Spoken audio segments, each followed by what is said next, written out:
Já reparou que às vezes a gente, assim, fica doido para comprar um trem que nem precisava tanto? Uhum. Ou, sei lá, como é que uma aspirina mais chique parece fazer um milagre para dor de cabeça, mas aquela mais em conta, né? Nem tchum. Sim, total. Hoje a gente vai dar uma fuçada nessas manias meio esquisitas, sabe? Com base no livro Previsivelmente Irracional, do Dan Ariely. Um livro ótimo, por sinal. Bom demais. A ideia aqui é tentar sacar como essas nossas decisões, que às vezes parecem sem pé nem cabeça, na verdade seguem uns padrões, bem previsíveis até. Exato. Ok, vamos desembrulhar isso. E é interessante pensar, né, que o começo de tudo para a pesquisa do Ariely veio de uma experiência pessoal dele bem difícil. Ah, é? Qual? Ele sofreu queimaduras graves e durante a recuperação ele começou a observar como as enfermeiras trocavam as bandagens dele. Nossa. É. E ele percebeu que o método que elas usavam, tipo puxar rápido para acabar logo, talvez não fosse o que causava menos dor para ele. Podia ser melhor tirar devagarzinho. Faz sentido. Menos intensidade por mais tempo, talvez. Exato. E isso fez ele questionar: será que a gente é mesmo tão racional quanto a economia clássica assume? E a economia comportamental, que é a área dele, mostra que, olha, a gente tropeça na lógica direto. Ah, tropeça mesmo. Mas o mais fascinante é que esses tropeços, eles não são aleatórios. São sistemáticos, previsíveis. Tem uma parte no livro que eu achei assim, que não fazia sentido nenhum só. O exemplo da assinatura da revista The Economist. Ah, esse é clássico. Conta aí. Tinha lá as opções, né? Opção 1, só a versão online por $59. Ok, Opção 2, só a impressa por 125. certo. E a opção 3, a impressa mais a online, também por $125. Uai, peraí. Quem que ia escolher pagar 125 só pela impressa se podia ter as duas pelo mesmo preço? Não faz sentido. Pois é. Essa opção do meio, a só impressa, é o que ele chama de isca, ou decoy. Isca? Pra quê? Ela tá ali só para fazer a terceira opção, o combo online plus impressa, parecer um negócio assim irresistível, fantástico. Ah, A nossa cabeça funciona na base da comparação, sabe? A gente não avalia as coisas isoladamente, em termos absolutos. a gente compara com o que tá perto. Exatamente. É como aqueles círculos de ilusão de ótica. Um parece maior do lado de um pequeno. A gente compara com o que está imediatamente disponível. A opção só impressa faz o combo parecer muito vantajoso. Entendi. A isca tá lá só para empurrar a gente para outra escolha. Que coisa. Mas pensando bem, essa mania de comparar tudo o tempo todo, isso não pode dar ruim? Pode, e como? Aí que tá o fascinante aqui. É como o contexto muda tudo. Nossa percepção e até a felicidade. Como assim, felicidade? Essa comparação constante pode gerar uma insatisfação danada. Pensa no caso dos salários de CEOs que começaram a ser divulgados publicamente. A ideia era controlar, mas o efeito foi o contrário. Os salários dispararam, porque todo mundo começou a se comparar com o colega do lado e a querer mais. Vira uma corrida, né? Uma corrida sem fim. Aquela coisa de, comprei um carro X, mas meu vizinho comprou o Y, agora preciso do Y ou do Z. Nunca acaba. Falando em valor e preço, outra coisa que eu achei bem curiosa foi a história das pérolas negras do Tahiti. Pelo que eu entendi, antes ninguém dava muita bola para elas, né? Exatamente. Era um meio sem valor percebido. Ninguém queria muito. E aí, como que viraram um artigo de luxo? Mágica. Quase isso. Foi uma sacada de mestre de um negociante chamado James Assel. Ele pegou essas pérolas, que ninguém ligava, Certo. colocou elas numa vitrine chiquérrima em Nova York, do lado das joias mais caras do Harry Winston, botou um preço lá na estratosfera e começou a anunciar em revista de luxo. Esperto. Muito. Ele criou o que o Ariely chama de âncora. Âncora? Como assim? O primeiro preço, a primeira informação de valor que a gente tem sobre algo, mesmo que seja meio arbitrário, sabe? Uhum. Meio tirado do nada, Sim. aquilo gruda na nossa mente e influencia todas as nossas decisões futuras sobre o preço daquilo, Mesmo que o número seja aleatório. mesmo que seja.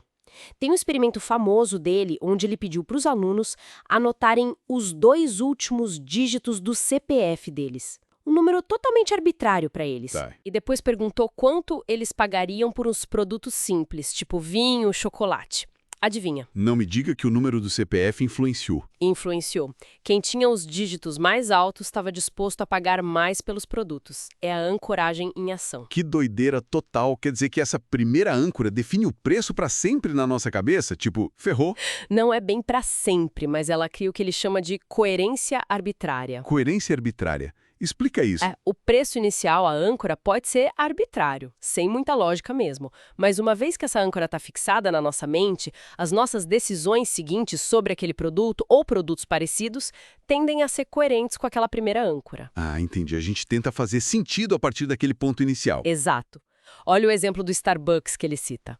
Ele não chegou vendendo café gourmet pelo mesmo preço do cafezinho do Dunkin' Donuts, que já tinha uma âncora de preço baixo bem estabelecida. Verdade. Ia ser difícil competir. Impossível. Então o que ele fez? Criou toda uma experiência diferente. O ambiente da loja, os nomes chiques em italiano para as bebidas, o cheiro de café no ar. Ah, sim. É bem diferente mesmo. Tudo isso para quê? Para criar um contexto novo, justificar uma âncora de preço muito mais alta, sem que a gente ficasse comparando diretamente com o café baratinho de antes. Ele mudou o jogo para poder fincar a âncora dele. Faz todo sentido agora. Muito esperto. E tem outra coisa que mexe com a gente de um jeito doido, né? O grátis. Ah, o poder do grátis. É irresistível. No livro ele conta um experimento com chocolates, né? Um Hershey's Kiss, aquele bombom mais simples, e uma trufa da Lindt, mais chique. Isso mesmo. No primeiro cenário, o Kiss custava 1 centavo de dólar e a trufa 15 centavos. Ok, uma diferença de 14 centavos. Exato. Nessa situação, a maioria das pessoas escolhia a trufa. Pagava um pouco mais, mas levava o chocolate considerado melhor. Racional, né? Parece que sim. Qualidade X preço. Mas aí, ele mudou só uma coisinha. O Kiss passou a ser grátis. E a trufa passou para 14 centavos. A diferença de preço entre eles continuou sendo os mesmos 14 centavos. E aí? O que aconteceu? Adivinha? A maioria esmagadora correu para pegar o Kiss de graça. Sério? Só porque era de graça? Mesmo a trufa sendo melhor? Exatamente. A palavra grátis parece que aciona um botão emocional na nossa cabeça. É um chamado tão forte, tão positivo, que a gente acaba fazendo escolhas que não faria se tivesse um custo, por melhor que fosse. É um medo de perder a oportunidade, talvez? É uma emoção muito forte ligada a ganhar algo sem perder nada. Lembra do exemplo da Amazon na França? Não, como foi? Eles cobravam tipo 1 franco, uma coisinha mínima, pelo frete. As vendas eram ok. Quando mudaram para frete grátis, as vendas dispararam. Aquele custo mínimo afastava as pessoas. O grátis atraía multidões. Pensando bem, isso explica muita fila por brinco inútil. Mas essa coisa do dinheiro, ela muda mesmo o jeito da gente enxergar as coisas, né? Tem um exemplo no livro daquela creche em Israel. Ah, sim, o da multa por atraso. Esse é ótimo. Eu achei que a multa ia resolver o problema dos pais que chegavam tarde para buscar os filhos. Punição, né? Parece lógico. Só que o efeito foi o contrário. Como assim? Antes da multa, os pais que atrasavam se sentiam culpados. Era uma questão de norma social, sabe? De respeito pelo tempo dos funcionários da creche. Tinha um peso moral. Entendi. Era feio atrasar. Exato. Quando a creche introduziu a multa, essa relação mudou completamente. Deixou de ser norma social e virou norma de mercado. Vira um serviço pago. Isso! Os pais começaram a pensar. Bom, se eu estou pagando a multa, então eu tenho o direito de atrasar um pouco. O atraso virou um produto que eles podiam comprar. E o resultado? Os atrasos aumentaram. E o pior? Tem pior. Tem. Depois de um tempo, a creche viu que não funcionou e tirou a multa. Mas os atrasos continuaram altos, talvez até maiores do que antes da multa existir. Uai, por quê? Porque a norma social, uma vez quebrada e substituída pela norma de mercado, é muito difícil de restaurar. A culpa, o constrangimento social tinham ido embora.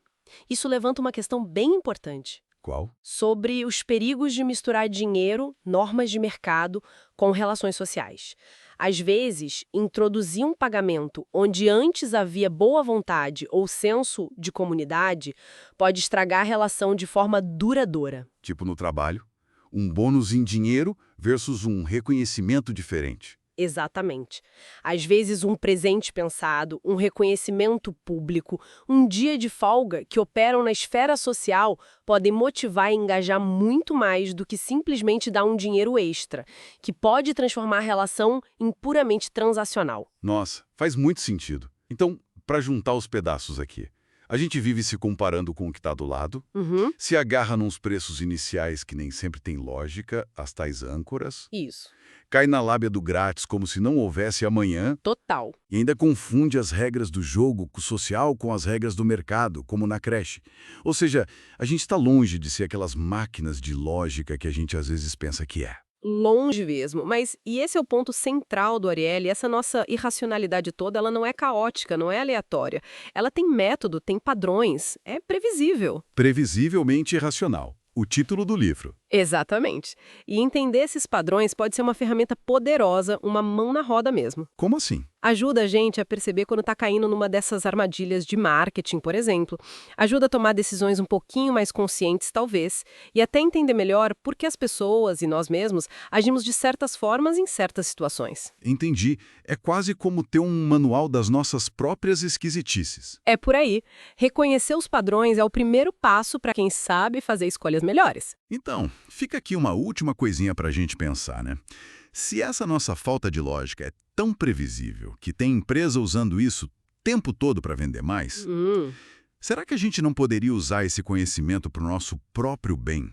Não só para se defender dessas armadilhas, mas talvez para criar uns empurrõezinhos positivos na nossa própria vida? Como assim, empurrõezinhos? Sei lá, tipo, usar a ancoragem para se motivar a economizar, ou entender o poder do grátis para criar um hábito bom, ou simplificar alguma tarefa para a gente mesmo não procrastinar tanto. Lembra do exemplo da Ford, que simplificou a manutenção para os clientes não adiarem? Sim, ótimo exemplo. Combater a procrastinação facilitando o processo. Pois é. Como que a gente pode usar essa nossa própria irracionalidade previsível de um jeito positivo? Para nós e talvez até para a comunidade. Fica aí a pulga atrás da orelha para todo mundo.